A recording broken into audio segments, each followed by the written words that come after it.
मैं नहीं जानता संसार की दिशा दशा शिव के बगैर कैसी होगी, पर यह मुझे अनुभूत है कि शिव के साथ यह सृष्टि मानवता सबल होगी, सक्षम होगी, सुवासित होगी।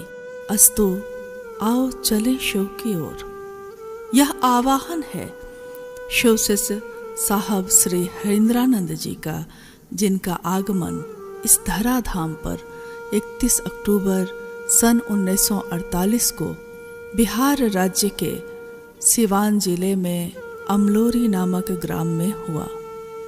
सुबह जन्म हुआ, शाम को स्वतः संपूर्ण भारतवर्ष में दीपावली मनी, धरती रोशन हुई।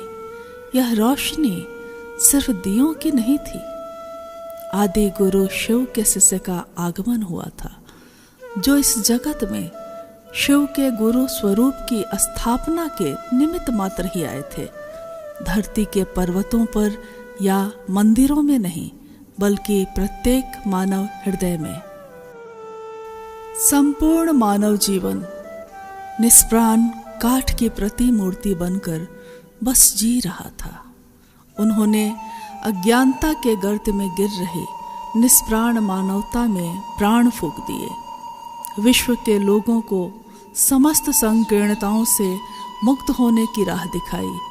उद्घोष किया कि जाति, धर्म, संप्रदाय, लिंग आदि से परे है शिव की शिष्यता। शिव की शिष्यता में कोई बंधन नहीं, कोई वर्जना नहीं। जंजीर चाहे सोने की हो या लोहे की, जंजीर जंजीर ही होती है। बंधन वर्जनाएं इस धरती के लोग लगा सकते हैं, परंतु जगत के गुरु शिव, विश्व गुरु शिव, आदि गुरु शिव बंधन से बांधते नहीं, बंधन मुक्त करते हैं। साहब श्री हरिंद्रानंद जी का यह उद्घोष पल प्रतिपल विस्तार पा रहा है।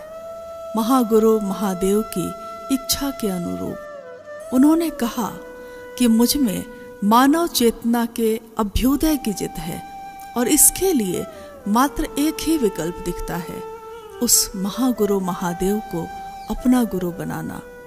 मार्ग शिव शिष्यता का है और मंजिल है भगवान शिव स्वयं। जगत के लोगों ने अपनी इच्छाओं और कामनाओं के लिए शिव को चाहा, परंतु शिव के शिष्य ने शिव के लिए शिव को चाहा। उनकी इस चाहत को करोड़ों शिव शिष्यों ने अपने हृदय में उतारा, आत्मसात किया। दुनिया के लोगों ने समझा कि शिव से ज्यादा अपना दूसरा कोई नहीं हो सकता। 4 सितंबर 2022 की अमृत बेला शिव के शिष्य हरिंद्रानंद जी शिवलीन हो गए। 5 तत्वों से बना नश्वर शरीर 5 तत्वों में विलीन हो गया। दुनिया के लोग अपनी लौकिक दृष्टि से उनको नहीं देख पाएंगे। अब जैसे जैसे यह खबर करोड़ों शिव शिष्यों तक पहुंची, जो जहां था वहीं से झारखंड राज्य की राजधानी रांची में अपने साहब के उपवन की तरफ चल पड़ा। सबके हृदय थम से गए, आंसुओं का सैलाब उमड़ पड़ा। आसमान में बादलों और बिजलियों की कौंध थी, तो हृदय में वेदना की पुकार। साहब मेरा एक है और न दूजो कोई। साहब शब्द की व्याख्या उन्हीं के शब्दों में। साहब परमात्मा को कहते हैं, ईश्वर को कहते हैं, शिव को कहते हैं। जिस तरह सूर्य ना तो उदित होता है ना ही अस्त, बस हमारी दृष्टि ही कभी उसे देख पाती है, कभी नहीं, परंतु उस सूर्य के अस्तित्व पर इससे कोई असर नहीं पड़ता। शिव कण कण में विराजते हैं। शिव शिष्य हरिंद्रानंद जी उनके संग ही विराजते हैं। इस आकाश के विस्तार में उनका ही दर्शन है। वायुओं के संग नमः शिवाय के जप में उनका ही चैतन्य। शिव शिष्यता की पावन जलधारा में उनकी ही गूंज। बनो तो शिव, रहो तो शिव, जियो तो शिव। क्षिति का कण कण पुकारता है, शिवः शिवम शिवः शिवम शिवः शिवम। ब्रह्मांड के आकाश में श्री हरीन्द्रानंद जी का इस धरा पर आगमन अपने सुनहरी रश्मियों संग प्रकाश फैलाता रहेगा।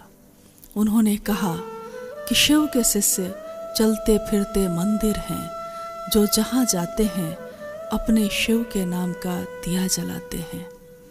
मनवंतरों तक संपूर्ण सृष्टि शिव की दिशा में ऊर्ध्वमुखी हो, यही शिव शिष्य हरीन्द्रानंद जी की कामना है। पाथे है, गति है और गंतव्य भी। हमारे सर झुके हैं उनके सामने, जो खुद तो आसमां है मगर सर झुकाए बैठे।